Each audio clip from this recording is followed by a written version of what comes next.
This is Cycle 2, Week 13, Grade Artists. So we are done with Tin Whistle, which is awesome, and now we are moving on to Grade Artists. And just introduced at the next 6 weeks, we're going to learn about 6 artists.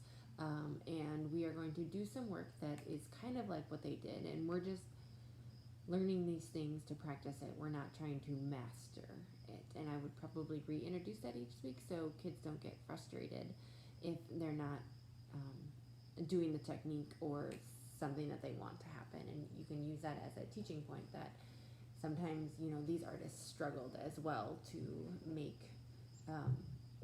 you know, great paintings, and it took them a long time, and this wasn't their first piece.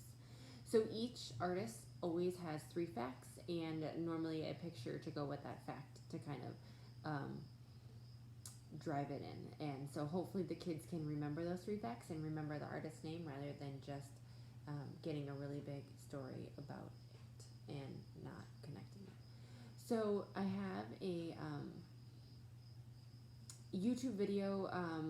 It's a Maddie, M-A-T-I, and Dada, D-A-D-A, Dada, something like that. If you just put it in and then put in Rembrandt's name after it, it's a great little clip, and I think that actually they can learn a lot from it. So that is at, so that's about 7 minutes. So you're going to go through the rest of this pretty fast.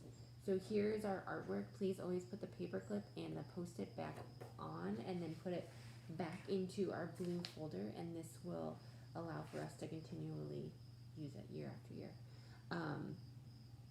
So at the bottom is always the name and then why he used it. So like this one says, used costumes and props. So this is a great example of using costumes and props for that one. So I'm not going to go through all of them, but those are your 3 facts are on the sheet, and then you have your pictures to match them. Then we will do, he did a ton of self-portraits. That really is what Rembrandt was known for. So we're going to do self-portraits. To make that a little bit more fun, we are going to make popsicle easels. Look like this. In your bag, you have a week 13 bag with popsicles and with canvases. These are a few left over from last year, if you remember the gray that we did. If there are extra canvases, please just give them to kids that maybe want to take them home and explore more. I do not want them because I cannot do a whole lot with 2 or 3 canvases. So please just use them, have someone use them, but don't put them back into the bins. So we're going to start with making the popsicle easel first. So you're going to have it like this. Okay, so if that picture was not clear, you can always Google this, but 2 popsicle sticks. The third one, I don't have hot glue right now because I can't find it, but we will have it for that day, is going to go in the back like this, and you're going to need, you're going to need to glue it at an angle like that, so it can, and I'll show you, go back up, so it can sit. I would recommend you have a mom, if you have the younger 2 classes, you have a mom get it to this point for you in the morning before class starts. And then the kids can help. They can squeeze the glue gun right here and here, and then this is where the shelf is going to be for their portrait to sit on. So I think that the kids can help with that part, but I think that's it. The older kids, I think that they can do it if you do it in groups. So like I think if you have 2 or 3 kids come over and make their popsicle sticks with you. Obviously, you're going to need to probably hold the glue and stuff, but if you hold it, then they can make it, and then the other kids can be decorating their easels with just markers or whatever. You can decide how you want to manage that, but I think that that would be good. And these are really cute once they come out, because in their little canvases are going to sit like this on it. That's kind of a bad picture, but you can see. So that's what they're going to do. The canvases are in, you can kind of see, they're in plastic.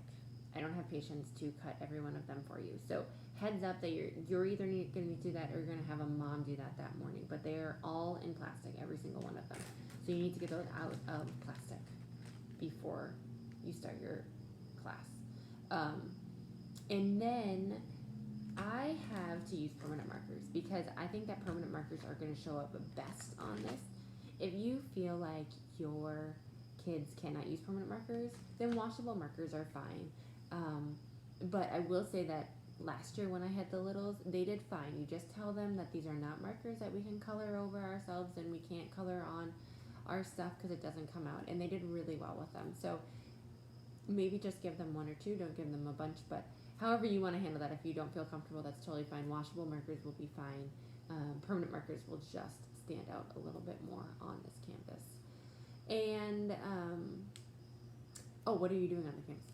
You're doing an expressive face. So I think this would be a great discussion to talk about, like, what is an expressive face? Can you make an expressive face? Okay, can you all make a happy face? Can you all make a sad face? Can you all make a crying face? Can you make a mad face? Can you make a frustrated face? Can you make a tired face? Once you do that, I mean, that whole thing will take a minute, 2 minutes, and then they can decide. And so have them maybe use, for older kids, you can also talk about using the colors. If they were sad, what colors would they use? Probably blues and greens. If they were happy, what colors would they use? And if they were angry, would they use like reds and oranges and those kinds of things? So they can just make any kind of face. It doesn't have to be their face. It doesn't have to be anyone. It can be multiple faces. But he was just very big on using a lot of expression in his portraits and doing a lot of action. So I think that's it. Good luck.